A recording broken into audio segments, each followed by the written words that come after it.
La coexistence des religions n'est pas facile. Alors, il y a un village où ça se passe bien, dans la région la plus conflictuelle du monde, en Israël-Palestine.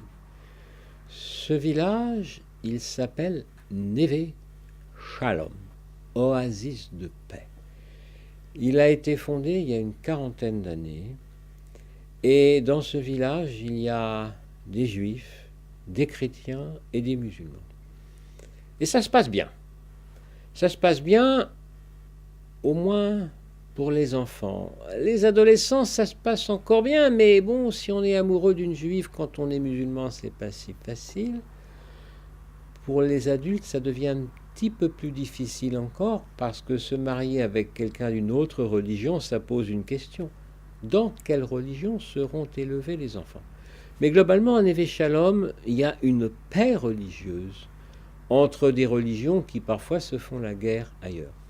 Alors, est-ce que l'expérience d'un village peut être étendue à tout un pays? Ça, c'est une autre affaire. Mais enfin, on peut dire qu'une école, un collège, un lycée, c'est déjà un petit village.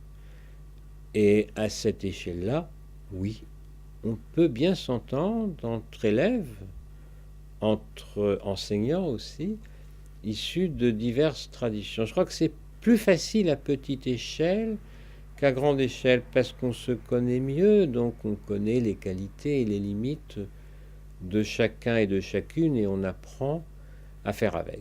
Parce qu'il y a vraiment une règle d'or. Nous sommes tous imparfaits. Nous avons tous des défauts. En religion, on dirait nous sommes tous des pécheurs, on fait tous des péchés. Alors il faut accepter.